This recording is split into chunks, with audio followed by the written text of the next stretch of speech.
Halo Sehat, info kesehatan berbasis ilmiah dari hasil riset, review tim medis, dan juga dokter. Jangan lupa subscribe.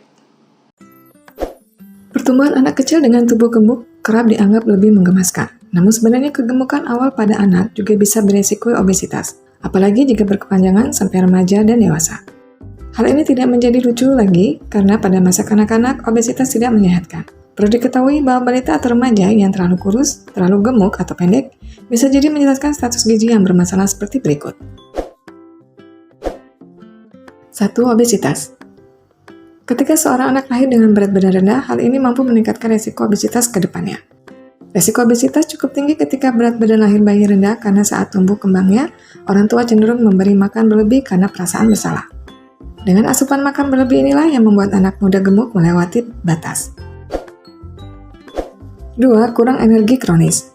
Jika pernah melihat para remaja dengan tubuh kurus dan seperti kurang gizi padahal masih dalam masa pertumbuhan, ini adalah kondisi kurang energi kronis yang mampu meningkatkan potensi penyakit hormonal dan infeksi.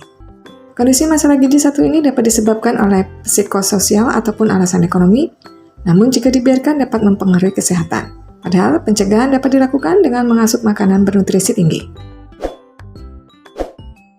3. Kelebihan GGL. Masalah gizi yang juga terbilang umum namun tak juga disadari adalah kelebihan asupan GGL, yakni gula, garam, dan lemak. Batas konsumsi gula per hari adalah 4 sendok makan, sementara garam adalah sesendok teh, dan lemak hanya 5 sendok makan minyak, tak lebih dari itu. Namun ketika setiap hari mengkonsumsi GGL secara berlebih, di mana porsi lebih dari itu, asupan gizi menjadi tak seimbang. 4. Kekurangan zat gizi mikro. Seseorang dengan masalah kekurangan vitamin D, apalagi pada anak, bisa memicu gangguan kesehatan tulang. Ketika kekurangan asupan vitamin A, kesehatan matalah yang terganggu, begitu juga dengan pertumbuhan dan daya tahan tubuh.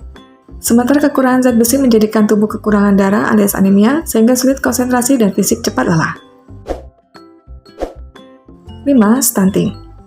Stunting adalah salah satu masalah gizi yang juga umum di Indonesia. Hanya saja tak disadari oleh banyak remaja, pertumbuhan tinggi badan rata-rata anak di Indonesia dikatakan lebih pendek ketimbang tinggi badan standar WHO. Jadi, untuk perempuan yang lebih pendek 9,8 cm dan laki-laki 12,5 cm.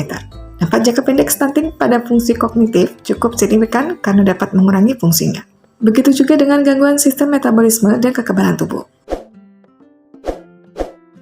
Itulah beberapa permasalahan gizi dan tumbuh kembang anak yang umum terjadi di Indonesia dan perlu perhatian khusus. Demikian pembahasan kali ini, semoga informasi ini bermanfaat. Bila ada yang ingin disampaikan, bisa tulis di kolom komentar. Info yang kami berikan telah melalui validitas informasi kesehatan yang aktual dengan pendekatan ilmiah, direview tenaga ahli dan dokter. Jangan sampai Anda melewatkan info kesehatan yang krusial dan mungkin dapat menyelamatkan keluarga dan teman kita. Jangan lupa subscribe dan nyalakan lonceng notifikasi agar tidak ketinggalan info dari Halo Sehat.